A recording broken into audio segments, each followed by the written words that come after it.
कैसे काम करती है। सबसे पहले इसकी डेफिनेशन हम देखेंगे, a sequence of number in which each differ from the preceding one by a constant quantity. इसका मतलब ये है कि कोई भी एक मैथमेटिकल सीरीज या एक सीक्वेंस को आप कंसिडर करें, उसमें एलिमेंट्स या नंबर्स के बीच का जो गैप है वो इक्वल है। ऐसी सीरीज, ऐसी स्पेशल सीरीज को हम एपी कहते हैं। एक एग्जाम्पल से समझने की कोशिश करते हैं। एक एग्जाम्पल हमने लिया है 5, 11, 17, 23। तो ये सीरीज एपी है या नहीं, ये हमें कैसे पता चलेगा? तो हमें करना ये है कि 11 को माइनस करके देखना है 5 से, 17 को उसके आगे वाले यानी 11 से, 23 को उसके आगे वाले 17 से।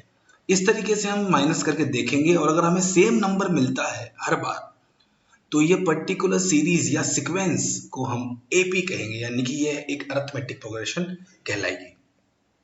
तो देखिए हमने करके देखा, हर बार हमें 11 माइनस 5 6, फिर हमें 17 माइनस 11 6 और 23 माइनस 17 भी हमें 6 मिला है, यानी कि डिफरेंस जो है वो इक्वल है, यानी कि सेम है, यानी कि ये एक एपी है। हम इसे कह सकते हैं कि दिस इज एपी। ओके, मुझे लगता है आपको बात समझ में आ गई होगी। अब अगर कोई सीरीज एपी है तो हमें क्या क्या देखने को मिलेगा? देखिए, जो फर्स्ट टर्म होगा एपी का, मान लीजिए जो हमने अभी सीरीज देखी उसमें हमने देखा कि वो एक एपी थी क्योंकि उसमें डिफरेंस इक्वल था। तो उस सीरीज का जो पहला टर्म होगा उसे हम बोलेंगे स्मॉल ए। ठीक है, हम उसे स्मॉल ए से डिनोट करेंगे। जो डिफरेंस आया था, जो कि इक्वल आया था, दैट इज कॉमन डिफरेंस, हम उससे बोलेंगे डी।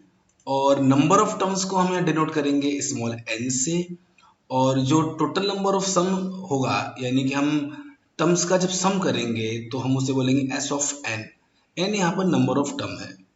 ठीक है, तो मुझे लगता है बात आपको समझ में आ गई होगी। ये सिर्फ हमने टर्मिनोलॉजी के लिए समझा है कि अगर हम कोई एपी को कंसीडर करते हैं तो ए क्या होगा, that is first term, d common difference, n number of terms और S of n sum of n terms.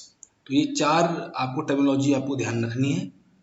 और एक सीरीज हम यहाँ कंसीडर कर रहे हैं दोबारा से 7, 5, 7, 12, 17, 22, 27। अब हम देखेंगे कि ये एक एपी है या नहीं। तो देखिए हम कंसीडर करेंगे यहाँ पर 12 को माइनस करेंगे 7 से, 17 को माइनस करेंगे 12 से। देखिए यहाँ पर आप ध्यान रखिएगा, 17 को जस्ट आगे वाले से माइनस करेंगे, हम 17 को इस 7 से माइनस नहीं कर सकते।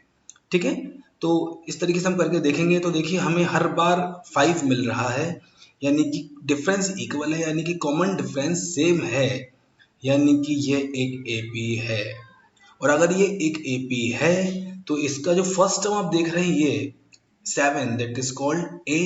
और डिफरेंस देखिए, कॉमन डिफरेंस क्या आया है 5, यानी कि कॉमन डिफरेंस को हम डिनोट कर रहे हैं डी से, तो डी हो जाएगा 5। देखिए ए 7 और डी 5 हमें मिल गया है। मुझे लगता है आपको बात समझ में आ गई होगी। एक और एग्जांपल हम कंसीडर करते हैं जिसमें हम देखेंगे कि वो एपी क्यों नहीं है। देखिए यहाँ पर 5 माइनस 2 हम करेंगे तो हमें 3 मिल रहा है, 8 माइनस 5 कर रहे हैं तो भी 3 मिल रहा है। ठीक है, 15 माइनस 8 कर रहे हैं हमें 7 मिल रहा है, और 20 माइनस 15 कर रहे हैं तो 5 मिल रहा है, यानी कि कॉमन डिफरेंस सेम नहीं है। हमें हर बार ईच एंड एवरी टाइम हमें डी की वैल्यू सेम ही चाहिए, तभी हम उस सीरीज को या सीक्वेंस को एपी बोल पाएंगे। तो फिलहाल देखिए यहाँ पर ऐसा नहीं हो रहा है, यानी कि ये एक एपी नहीं है। ठीक है, तो एक और एग्जांपल हमने कंसीडर किया है, फ्रैक्शन में हमने वैल्यू ली है 1/2, 3/2, 5/2 और 7/2। ये भी एक सीरीज है। अब देखिए एपी है या नहीं।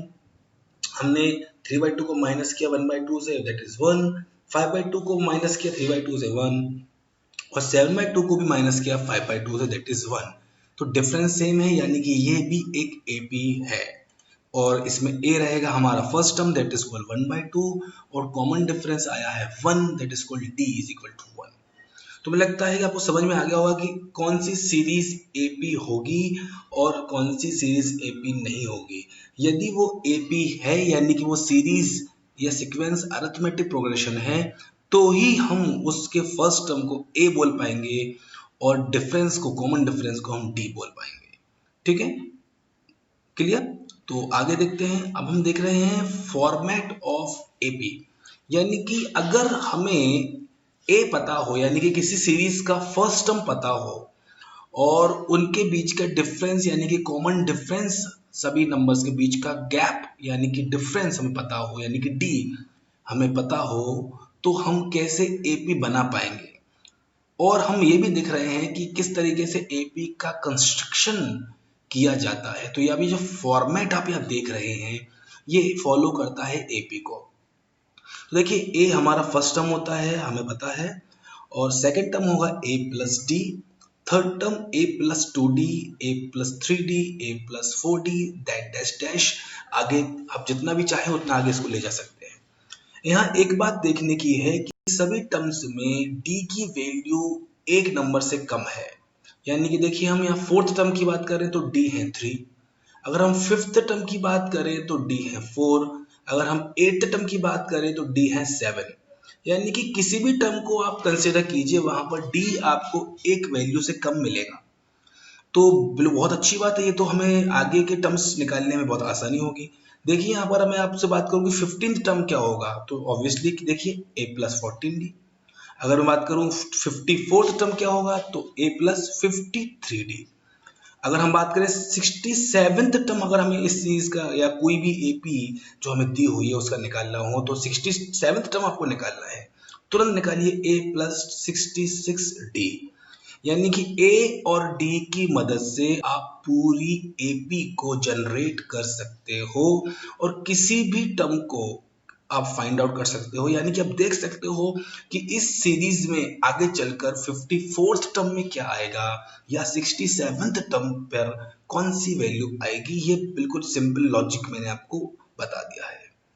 अब इसको एक एग्जाम्पल से हम समझते हैं। मान लीजिए हमने एक ए की वैल्यू ली है 7 और डी की वैल्यू ली है 5।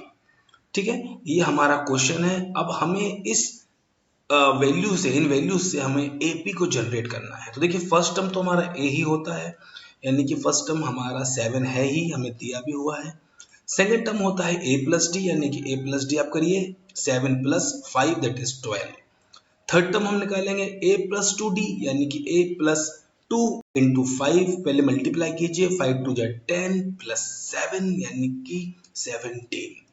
तो देखिए यहाँ पर हमें फर्स्ट टर्म भी मिल गया है, सेकंड टर्म मिल गया है और थर्ड टर्म भी मिल गया है।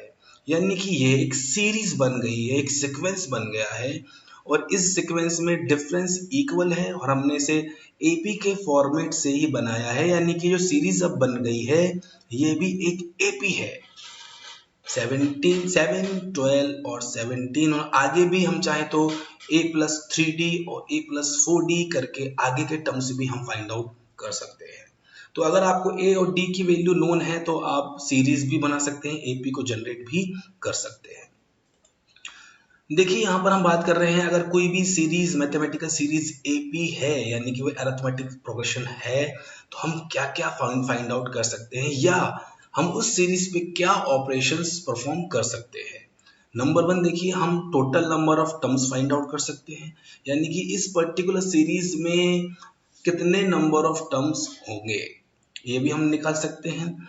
और हम देख सकते हैं कि किसी पर्टिकुलर पोजीशन पर कौन सा नंबर है, यानी कि हमने जैसे पीछे की स्लाइड में देखा कि 54th टर्म क्या था, हमने देखा 67th टर्म हम निकाल सकते हैं।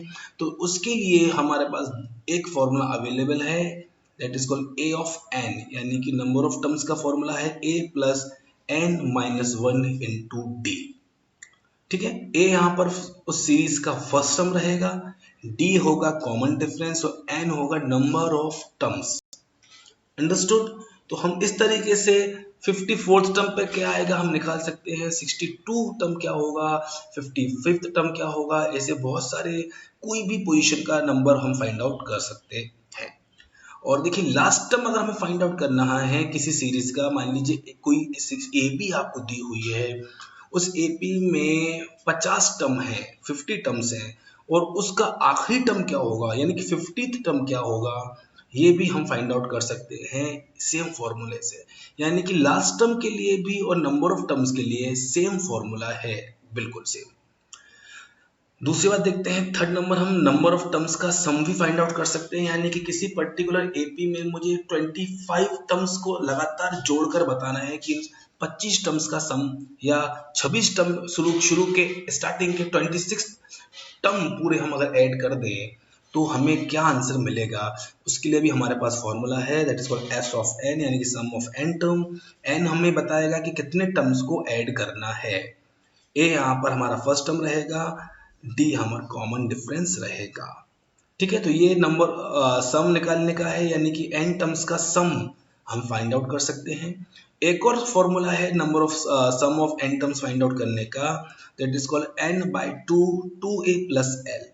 यानी कि किसी भी एपी का, गिवन एपी का आपको लास्ट टर्म पता हो, तो उस लास्ट टर्म अगर आपको पता है तो आप ये वाला फॉर्मूला भी अप्लाई कर सकते हैं, उससे भी आंसर सेम ही आएगा। यानी कि दोनों फॉर्मूलों से आंसर, यानी कि सम ऑफ एन टर्म्स हमें सेम ही मिलेगा।